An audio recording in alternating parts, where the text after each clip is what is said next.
Saudi বাচ্চারে এত গালিগালাজ করে সোজা কাফ সৌদির যুবরাজকে কাফের ফতোয়া দিয়ে দিয়েছে একেবারে সোজা। তিনিও নিজেকে আহলে হাদিস দাবি করেন, শিয়াদেরকে পর্যন্ত ডিঙ্গিয়ে গেছেন। আমি আর বেশি কথা বলতে চাচ্ছি না, শুধু বলতে চাচ্ছি সৌদি আরবে কোন আইন প্রতিষ্ঠিত আছে বলেন? সংবিধানে কি আছে? কি আছে সংবিধানে তাদের? আমাদের দেশে কত ভাগ মুসলমান? কত ভাগ? 90। তাহলে আমার দেশে ইসলামিক রাষ্ট্র প্রতিষ্ঠিত হতে সমস্যাটা কোন জায়গায়? কোন জায়গায়? সৌদি আরবে 95, আমার দেশে 90। তাহলে কোরআন হাদিস অনুযায়ী আইন বিভাগ, বিচার বিভাগ, শাসন বিভাগ চলতে সমস্যাটা কোন জায়গায়? ব্রিটিশরা এই দেশের লামাযহাবীদেরকে আহলে হাদিস উপাধি দিয়ে গেছেন। তাহলে মাকদেসির যে লেখা, সাহাবীগণ আহলে হাদিস ছিলেন না কি ছিলেন? তাবেঈগণ আহলে হাদিস ছিলেন কি ছিলেন না? ভারতের বুকে যারা ইসলাম নিয়ে এসেছেন তারা কারা? সাহাবী এবং তাবেঈ। ইংরেজরা ওই যুগে ভারতের শাসনে ছিল কি ছিল না? এই দেখেন কি অবস্থা সৃষ্টি করছেন। আর ইংরেজদের তাহলে এতদিনে, সাহাবীরা এসেছেন 86 হিজরিতে, দে বললেন তারও আগে ওমর রাদিয়াল্লাহু তাআলা আনহুর যুগে এসেছেন কিছু, 86 হিজরিতে মুহাম্মদ ইবনে কাসিম দে বলে এসেছেন। তারপরে ইংরেজরা তো আসলো আজ থেকে মাত্র কম ও বেশি 250-300 বছর আগে। তার আগে ভারতে কি ছিল? কিছুই বুঝতেছেন না, অদ্ভুত ব্যাপার। ইংরেজরা আগে না আহলে হাদিসরা আগে ভারতে? ইংরেজরা আসার শত শত প্রায় 1000 বছর আগে আহলে হাদিসরা ভারতে এসেছে। তাহলে ইংরেজরা আহলে ইসলাম দিল না আহলে ইসলাম আগেই ছিল? আগেই ছিল। তারপরে আরো বড় কথা, ইংরেজদেরকে যারা তাড়ালো তারা কারা? যুদ্ধ করলো তারা কারা? বট্টু হাজি কারা? হাজি মিজানুর রহমান কারা? আশিকুল্লাহ গাজী সাহেব কারা? কাজী মিয়াজান কারা? মুয়াজ্জম সর্দার কারা? তারপরে ওই যে চাঁপাইনবাবগঞ্জের রফিক মন্ডল তারা কারা? সৈয়দ আহমদ বেলভি কে? শাহ ইসমাইল কে? মৌলানা ইনায়েত আলী কে? মৌলানা বেলায়েত আলী কে? আহমদুল্লাহ কে? তারপরে আব্দুর রহিম কে? জাফর থানেশ্বরী কে? আর ওই যে কে কে যদি আমি করতে থাকি আমার ঘন্টার পর ঘন্টা লেগে যাবে। মৌলানা আকরম খাঁ, যিনি বাংলা পত্রিকার জনক, এই দেশের রাজনীতিতে যিনি প্রধান ভূমিকা পালন করেছে, এই দেশের রাজনৈতিক আন্দোলনের যে স্বাধীনতা তার নেতৃত্ব কে দিয়েছেন বলেন? কেউ জানেন না, বলতে পারতেছেন না। 1941 থেকে নিয়ে 1949 সাল পর্যন্ত এই দেশে মুসলিম লীগের হাতে এই দেশ স্বাধীনতা পেয়েছে। ইংরেজদের হাত থেকে শেখ মুজিবুর রহমান সাহেব তখন মুসলিম লীগের ছাত্র নেতা, যুবক নেতা।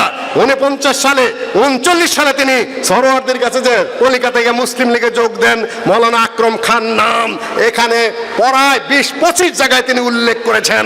মৌলানা আকরম খান রাজনৈতিক নেতৃত্বে পূর্ববঙ্গ ইংরেজ এবং হিন্দুদের হাতে স্বাধীন হয়েছে। তিনি আহলে হাদিস না গায়রে আহলে হাদিস? তার বাবা, তার দাদা মদন খান, মুফিদুদ্দিন খান, তারা সবাই বালাকোটের যুদ্ধে অংশ নিয়েছিলেন শিখদের বিরুদ্ধে। গোটা ভারতে ইংরেজদের বিরুদ্ধে, শিখদের বিরুদ্ধে এই জিহাদ এবং আজাদি আন্দোলন কারা পরিচালনা করেছেন বলেন? কয়েকজনেই কথা বলছেন, আওয়াজ উঠছে না, কিন্তু উঠবে। মন সোজদার দে। আমি যুবকদের লক্ষ্য করছি, আমি ছাত্রদের লক্ষ্য করছি, আমি লক্ষ্য করছি অনেককেই ইতিমধ্যে কিছু খবর ঘটেছে।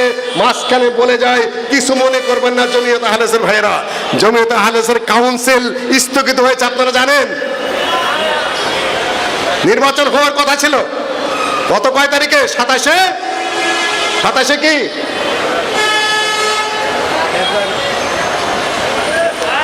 মাস নির্বাচন স্থগিত হয়ে গেছে। এটা আপনারা খারাপ চোখে দেখছেন না ভালো চোখে? আমি ভালো চোখে দেখছি। এই তো গত সপ্তাহে 27 মার্চ না 27 ফেব্রুয়ারি, রাইট, নির্বাচন স্থগিত। আপনারা খুশি না বেজার? কিছুই বোঝেন না। সুতরাং খুশিরও কিছু নাই, বেতারও কিছু নাই। দাঁত বড় থাকলে না তার হাসিও বোঝা যায় না, কান্নাও বড় বোঝা যায় না। আমরা ওয়াজ করতে করতে আপনার দাঁতগুলা বড় করে ফেলাইছি, এখন আপনার হাসেন না কান্দেন বোঝা যায় না। সময় তো বুঝতে আগে হয়ে যেত, কিন্তু এবার হতে পারেনি। এটা একটা সুসংবাদ বহন করছে যে যেন তেন প্রকারের নেতৃত্বের নির্বাচন হবে না। এখন যথাযথভাবে কাউন্সিল হবে। শুনেছি 501 জন উপস্থিত হয়েছিলেন, সেখানে কথাবার্তা যাই থাক না কেন সেখানে সুবহানে আহলে হাদিস বিরাট ভূমিকা পালন করেছে। আমি খবর পেয়েছি, সত্য মিথ্যা জানি না। ইনশাআল্লাহ সামনে সুবহানে আহলে হাদিসের ছেলেরা আহলে হাদিসের ইতিহাস পড়বে, আহলে হাদিসের ভূগোল পড়বে, আহলে হাদিসের বই পুস্তক পড়বে, তারা সুশিক্ষিত হবে, জ্ঞানী হবে, সতেজ মেধার অধিকারী হবে এবং সকল বাধার অলগল ভেঙে চড়ে আহলে হাদিসকে একটা নির্দিষ্ট গতির দিকে তারা ধাবিত করবে ইনশাআল্লাহ। সামনে যেটা হবে সেটা স্বচ্ছ হবে, পরিচ্ছন্ন হবে। আল্লামা আব্দুল্লাহিল কাফি সাহেবের গঠনতন্ত্র অনুযায়ী যে নির্বাচনের যে বিধান আছে, কাউন্সিলরদের সরাসরি ভোটে যিনি হবেন তিনি জমিয়তে আহলে চালাবেন ইনশাআল্লাহ। এখন বলবেন চলবে, আমাকে চলবে না মানে? আমাকে প্রশ্ন করেছিলেন বিএনপি আমলে, কেউ কিছু মনে করবেন না, কিছু কথা শুনে রাখুন যে গণভোটের মাধ্যমে আমির নির্বাচন হওয়া জায়েজ কি না জায়েজ? জায়েজ কি না জায়েজ? কোথায় নিয়ে গেছে আপনাদেরকে, তাই না? এমন বিভ্রান্তির সৃষ্টি করেছি, এমন বিভ্রান্তির সৃষ্টি করেছি, এমন বেহুদা বক্তব্য মাঠে দিয়েছি যে এখন আর আমরা বুঝতেই পারিনি যে আমরা হ্যাঁ বলবো না না বলবো। কোনো কথা নেই, পরিষ্কার পরিচ্ছন্ন। কেউ আল্লামা আব্দুল্লাহিল কাফি সাহেবের চেয়ে বেশি বুঝতে চেষ্টা করবেন না। আপনি যেই হন না কেন, তার 100 ভাগ 1 ভাগ জ্ঞান কারণে, তার 100 ভাগ 1 ভাগ বুদ্ধি কারণে, তার 100 ভাগ 1 ভাগ বোধ শক্তি কারণে, তার মাপের এবং মানের মানুষ গত শতাব্দী থেকে পর্যন্ত আল্লামা সানাউল্লাহ অমৃতসরীর কথা আমি বলবো না, পয়দা হয়নি। তিনি যেটা লিখে গেছেন গণতন্ত্রে বিষয় নির্বাচন, সেই কাউন্সিলররা, সেই জেনারেল কমিটির সদস্যরা বা নির্বাচকরা সরাসরি ভোটে যাকে নির্বাচন করবেন তিনি নির্বাচিত হয়ে বাংলাদেশ জমিয়তে আহলে হাদিসকে লিড দিবেন। আপনারা রাজি কি নাজি না? বলবেন যে চলবে, চলবে না মানে? বিএনপি আমলে আমাকে একজন প্রশ্ন করেছিলেন যে খালেদা জিয়া ছাড়া বাংলাদেশ কে চালাবে? আমি বললাম হ্যাঁ আছে, যে কে? যে দেশের সংবিধান। এবার আমাকে কেউ কেউ প্রশ্ন করেন যে শেখ হাসিনা ছাড়া দেশ চালানোর মতো কে আছে? আমি বলছি হ্যাঁ আছে, দেশের সংবিধান। দেশের সংবিধান সবার উপরে, সংবিধানের কাছে ফিরে যাবেন, চালাতে কোনো অসুবিধা হবে না, যে কেউ রাষ্ট্র চালাতে পারবে যদি আপনি আপনার দলীয় নীতি, সিদ্ধান্ত, সিস্টেম পরিচ্ছন্নভাবে মেনে চলেন। দল চালানোর মতো নেতার অভাব হবে না। দল চলবে নীতির উপরে, দল চলবে পদ্ধতির উপরে, দল চলবে সিস্টেমের উপরে। আপনারা অবাক হয়ে যাচ্ছেন যে আহলে হাদিসের মারতে গেলে কি শুনছি, এগুলোই আহলে হাদিসের বক্তব্যের মূল জায়গা এবং মূল কথা। মাসালা মাসাইল মসজিদের ইমাম সাহেব আব্দুল আজিজ ভাইয়ের কাছে জিজ্ঞাসা করলে সব মাসালার জবাব দিয়ে দেবে না? দিতে পারবে না? দিতে পারবে কি পারবে না? এখানে মাসালা আবার না বললেও চলে। মসজিদের যে কোনো ইমাম সাহেব তারা যোগ্য, তারা হায়েজের মাসালা দিতে পারে, তারা নেফাজের মাসালা দিতে পারে, আমিনের মাসালা দিতে পারে, রফুল ইয়াদানের মাসালা দিতে পারে, সাজদা সুর মাসালা দিতে পারে, তালাকের মাসালা দিতে পারে। কোন ইমাম সাহেবের কোনো অযোগ্য আছে যে এই সকল মাসালা দিতে পারে না? আর হাদিসের কিতাব এগুলো নেই? আমি বলছি না এগুলো আলোচনা করা যাবে না, আমি তা বলছি না। আমি আহলেসের ঐতিহাসিক প্রেক্ষাপট নিয়ে আলোচনা করছি। সম্মানিত উপস্থিতি, আবার একটু সময়ের জন্য আমি ভারতে ফিরে যাচ্ছি। গণভোট জায়েজ কি না জায়েজ না মাঠ কাঁপিয়ে দিয়েছেন এবং এটাকে স্তব্ধ করে দিয়েছেন। সম্মানিত উপস্থিতি, এটা ওইভাবে কথাটা হবে না। আল্লামা আব্দুল্লাহিল কাফি আল কুরাইশি যেভাবে বলেছেন ওই ভাষায় কথা বলতে হবে আপনাকে। সিস্টেম লস করা যাবে না, আপনার যে লাইন থেকে বিচ্যুত হওয়া যাবে না, কেন্দ্রচ্যুত হওয়া যাবে না। একটা পদ্ধতি অনুযায়ী চলতে হবে, যার তার জন্য যে কোনো বক্তব্য শোভনীয় নয়। সম্মানিত উপস্থিতি, আমি আরো বলছি যে ভারতের বুকে ইংরেজরা চলে গেল, রাজনৈতিক আন্দোলনের মধ্যে এই ভূখণ্ডটি স্বাধীন হলো। নেতৃত্ব কে দিলেন বলেন? নেতৃত্ব কে দিবে এখন এই দেশের? আপনারা বলতে পারছেন না। এই যে 56,000 ভূখণ্ড কাদের মূল আন্দোলনের ফসল বলেন তো দেখি? তাও বলতে পারেন না, 3-4 জনেই বলছেন। এত ইতিহাস আলোচনার পরে তারপরে আপনাদের জবান খুলছে না। আপনারা আহলে হাদিস কোন ধরনের আমি বুঝতে পারছি না, আমার বোঝা কঠিন হয়ে পড়েছে। তবে ইনশাআল্লাহ কোথাও কোথাও বক্তব্য দিচ্ছি, কিছু কিছু বুঝছেন, কিছু কিছু বোঝেন নাই, আস্তে আস্তে বুঝতে হবে। প্রত্যেকে দলের লোকেরা তাদের নিজের ইতিহাস, তাদের নেতাদের নাম, তাদের বক্তব্য 100 বার করে বলে বলে তাদের কর্মীদেরকে মুখস্থ করা এবং শেখায়। আমাদের দুর্ভাগ্য যে আমরা আমাদের ইতিহাস প্রসঙ্গে কিছুই জানিও না এবং বলেও না। সম্মানিত শ্রোতৃমণ্ডলী, আহলুল হাদিস প্রসঙ্গে ইংরেজরাও জানেন আমাদের ওই হুজুরদের চাইতে, পানখোর হুজুরদের চাইতে। তারা বলতে চান যে আহলে হাদিস নামটা ইংরেজরা দিয়েছে। হ্যাঁ, তবে এখানে একটা ছোট্ট কথা আছে। ছোট্ট কথা হলো এই যে ইংরেজরা ওহাবি মামলা দিয়েছিল কাদের বিরুদ্ধে বলেন? ওহাবি মামলা দিয়েছিল কাদের বিরুদ্ধে? মালদহ ট্রায়াল, তারপরে কলকাতা ট্রায়াল, আম্বালা ট্রায়ালের মাধ্যমে বহু আহলে হাদিসকে ফাঁসি দেওয়া হয়েছে উন্মুক্ত ভাবে। প্রকাশ্যে ফাঁসি দিয়েছে ইংরেজরা কাদেরকে? বহু আহলে হাদিসের সম্পদ বাজেয়াপ্ত করে একবার ফকির নিঃস্ব বানিয়ে দেওয়া হয়েছে। বহু আহলে হাদিসকে আন্দামান দ্বীপপুঞ্জে পাঠিয়ে দেওয়া হয়েছে। বহু আহলে হাদিসকে নজরবন্দিতে ফেলে দেওয়া হয়েছিল। তার মধ্যে একজন হলেন হাজী বট্টু হাজী সাহেব এবং তার বন্ধু মিজানুর রহমান, সিলেটের লাখে। বলেন তো এই বংশালের জামে মসজিদটা কে বানিয়েছে? কে বানিয়েছে? মধ্যে মুজাহিদ হাজী। কত সালে জানেন না? সে 1870 থেকে 74-এ, ওই দিকে, আজকে নয় ইত্যাদি আপনাদের মনে রাখতে হবে।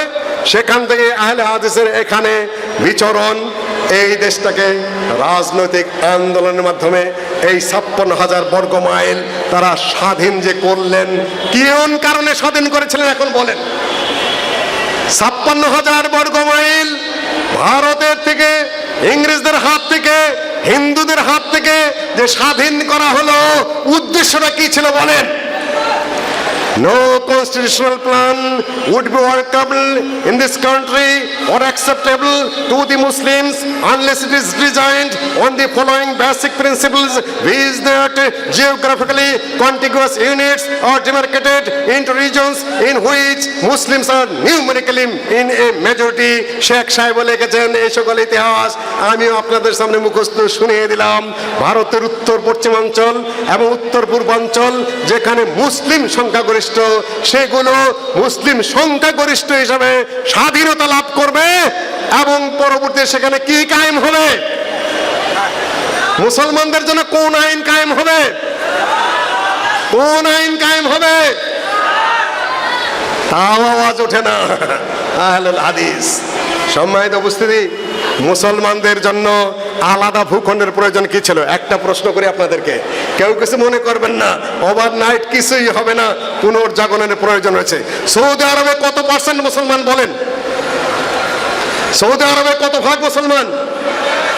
কত বলতে পারেন না? বলতে পারেন না? 98, 99 যাই বলেন, 3 ভাগের মতো শিয়া আছে। শিয়ারা মুসলিম কি মুসলিম না? মুসলিম কি মুসলিম না? এখানেও সমস্যা আছে। আজকে এক বক্তৃতা শুনে অবাক হয়ে গেলাম, আমার ছেলে দেখালো সৌদি বাচ্চারে এত গালিগালাজ করে সোজা কাফ, সৌদির যুবরাজকে কাফের ফতোয়া দিয়ে দিয়েছে একেবারে সোজা। তিনিও নিজেকে আহলে হাদিস দাবি করেন, শিয়াদেরকে পর্যন্ত ডিঙ্গিয়ে গেছেন। আমি আর বেশি কথা বলতে চাচ্ছি না, শুধু বলতে চাচ্ছি সৌদি আরবে কোন আইন প্রতিষ্ঠিত আছে বলেন? সংবিধানে কি আছে? কি আছে সংবিধানে তাদের? আমাদের দেশে কত ভাগ মুসলমান? কত ভাগ? 90। তাহলে আমার দেশে ইসলামিক রাষ্ট্র প্রতিষ্ঠিত হতে সমস্যাটা কোন জায়গায়? কোন জায়গায়? সৌদি আরবে 95, আমার দেশে 90। তাহলে কোরআন হাদিস অনুযায়ী আইন বিভাগ, বিচার বিভাগ, শাসন বিভাগ চলতে সমস্যাটা কোন জায়গায়? সমস্যা কোন জায়গায় জানেন? ওই যে নীরব, জানেন না কিছু, নীরব, ফুলের জলছায় কবিরা সব নীরব। সম্মানিত উপস্থিতি, সেটা আর হয়নি। সাংগঠনিক যুগ শুরু হলো আহলে হাদিসের, জিহাদি যুগ গেল, রাজনৈতিক যুগের কিছুটা মাঝামাঝি সময়ে সর্বপ্রথম সাংগঠনিক জামাত কোনটা বলেন? কে বলতে পারবেন? বাংলাদেশে এখন কয়টা আছে? কয়টা বলতে পারেন না? মোটামুটি ভাবে, তাই না? বলতে পারছেন না। আচ্ছা, যাই হোক, আপনাদের সামনে আমি একটু পেশ করি রিপোর্ট সংক্ষিপ্ত সময়ের মধ্যে। প্রথম আহলে হাদিস জামাত হলো জামাতে গোরাবে আহলে হাদিস। প্রতিষ্ঠিত হয়েছিল কোথায়? দিল্লিতে 1313 হিজরি 1895 অল ইন্ডিয়া আহলে হাদিস কনফারেন্স প্রতিষ্ঠা হয়েছিল 1324। 1906 সাল আঞ্জুমান আহলে হাদিস বাঙ্গালা 1332। 1914 খ্রিস্টাব্দ নেয়ামতুল্লাহ বর্ধমানে আব্দুল লতিফ সাহেবরা করেছিলেন ত্রিপুরা ডিস্ট্রিক্ট আহলে হাদিস। ত্রিপুরা ডিস্ট্রিক্ট চেনেন তো? ত্রিপুরা ডিস্ট্রিক্ট কোনটা? কুমিল্লা এবং ত্রিপুরা মিলা তখন ছিল ত্রিপুরা ডিস্ট্রিক্ট। এটা আপনাদের মনে রাখতে হবে। ছাত্র ভালো করে শোনো, খুব দ্রুত আমার বক্তব্য শেষের দিকে। এটা ছিল 1918 সালে নিখিল বঙ্গ আসাম বগুড়া ডিস্ট্রিক্ট আহলে হাদিস একটা সংগঠন ছিল। এটা ছিল 1920 সালে প্রতিষ্ঠিত। নিখিল বঙ্গ আসাম জমিয়ত আহলে হাদিস প্রতিষ্ঠিত হয়েছিল কত সালে? কে বলতে পারবেন? কত সালে? নীরব। 1946 সালে। কোথায়? হারাগাছে, রংপুরের। কে সভাপতি ছিলেন? আল্লামা আব্দুল্লাহ আল কাফি আল কুরাইশি। 1946 হারাগাছ। আব্দুল্লাহ আল কাফি সাহেব, মৌলানা বাকি সাহেব উপস্থিত ছিলেন। পাকিস্তান প্রতিষ্ঠা হলো কত সালে? 1947। পাবনার কেন্দ্র 1948। 1953 সাল পূর্ব পাকিস্তান জমিয়ত আহলে হাদিস। 1971 সাল বাংলাদেশ জমিয়ত আহলে হাদিস, আহলে হাদিস যুব সংঘ। 1978 আহলে হাদিস আন্দোলন। 1994 তারপরে আমরা ছোটখাটো একটু জামাত প্রতিষ্ঠা করছি, বাংলাদেশ আহলে জামাত 2014 সালে। মনে থাকবে ইতিহাসগুলা? মনে থাকবে না, কিছুই থাকবে না, যেহেতু আপনারা পড়েন না, কেউ পড়েন না। এখন আওয়ামী লীগ নেতাকে যদি আমি জিজ্ঞাসা করি আওয়ামী লীগের প্রতিষ্ঠা সাল কবে, উনি যদি বলতে না পারেন কি হবে? বিএনপির একজন নেতাকে যদি জিজ্ঞাসা করি বিএনপির প্রতিষ্ঠা কবে, যদি বলতে না পারেন, আহলে হাদিসকে যদি জিজ্ঞাসা করি আহলে হাদিসের প্রথম সাংগঠনিক জামাত কোথায় কবে প্রতিষ্ঠিত হয়েছিল, যদি বলতে না পারেন, তাহলে কি হবে? কি হবে? কিছুই হবে না, যেহেতু কেন্দ্রচ্যুত কেউ বলেনও না, কেউ আপনাদের দৃষ্টি আকর্ষণ করেন না। সম্মানিত উপস্থিতি, সৈয়দ আহমদ বেরলভী যার থেকে সর্বপ্রথম আজাদি আন্দোলনের সূচনা, শিখদের বিরুদ্ধে যেখানে অনেকগুলা যুদ্ধ হয়েছিল, তার সেই যুদ্ধের মূল উদ্দেশ্য এবং লক্ষ্যকে কি ছিল? কে বলতে পারবেন? কেউ বলতে পারবেন না। The basic objective of his jihad was to set up a state functioning according to the Islamic rule. For this purpose, he built up a powerful mass movement to emancipate the country from alien rule. বহুত এলোমেলো কথা, এখান থেকে সেখান থেকে বহু জায়গা থেকে আমি আপনাদের সামনে কিছু ইতিহাস তুলে ধরলাম। শেষমেশ একটা ধারা ধরি। আবার আমি জিজ্ঞাসা করছি, এই যে 56,000 বর্গ মাইল যে ভূখণ্ডে এখন প্রায় 17 কোটি মানুষ বসবাস করে, এটা কাদের আন্দোলনের ফসল বলেন? পিছনের লোকের একবার হাত তুলুন, কাদের আন্দোলনের ফসল? এই কথাটা একটু মাথায় রাখতে হবে। এই দেশে রক্তক্ষয়ী সংগ্রাম যুদ্ধ যা হয়েছিল সেটা কাদের নেতৃত্ব হয়েছিল বলেন? এই দেশের প্রথম রাজনৈতিক যে নেতৃত্ব আন্দোলন কাদের প্রচেষ্টায় হয়েছিল বলুন? এমনকি আল্লাহর কি ইচ্ছা বঙ্গবন্ধু শেখ মুজিবুর রহমান সাহেবেরও মূল বিচরণ স্থল আহলে হাদিসের এরিয়া, এবং জিয়াউর রহমান সাহেবও আহলে হাদিস পরিবারের লোক। এবং যদি আপনি খোলেন, ওনারা বলে থাকেন যে আহলে হাদিসের নাকি কোনো অবদান নাই, আহলে হাদিসের নাকি কোনো আলেমই নাই। আহলে হাদিসের যদি কোনো আলেমই না থাকে, আপনারা হাদিস পড়েন কোথা থেকে? এমনকি সৈয়দ নজির হোসেনের ছাত্র বাহিনীর প্রায় 100 আলেমের নাম আমি বলেছি একবার এক বক্তব্যে। বুখারী শরীফের ব্যাখ্যা গ্রন্থ কে লিখেছেন বলেন? নওয়াব সিদ্দিক হাসান খান। বুখারী শরীফের ব্যাখ্যা এত বড়, সবচেয়ে বড় তাফসীর ভারতে আরবিতে কে লিখেছেন? নওয়াব সিদ্দিক হাসান খান উসুলের উপর বহু কিতাবকে লিখেছেন নওয়াব সিদ্দিক হাসান খান। তারপরে অন্যান্য সাবজেক্টকে লিখছেন নওয়াব সিদ্দিক হাসান খান। তিরমিজির সারা পৃথিবীতে শ্রেষ্ঠতম ব্যাখ্যা আরব বিশ্বের ইউনিভার্সিটিতে যেটা কাউন্টেড, সেটা কার লেখা? কার লেখা? আব্দুর রহমান মুবারকপুরী সাহেবের, ভারতের সাইয়েদ নজরুল হোসেনের ছাত্র। সারা পৃথিবীতে সবচেয়ে শ্রেষ্ঠ সুনানে আবু দাউদের যে ব্যাখ্যা আউনুল মাহবুদ, সেটা কার লেখা? সেটা আহলে হাদিসের লেখা, শামসুল হক আজিমাবাদের লেখা। তারপরে তারিখে আহলে হাদিস, আহলে হাদিসের লেখা। হেসিস বলেন আহলে হাদিসের লেখা, যুদ্ধ বলেন আহলে হাদিসদের, রাজনৈতিক নেতৃত্ব বলেন আহলে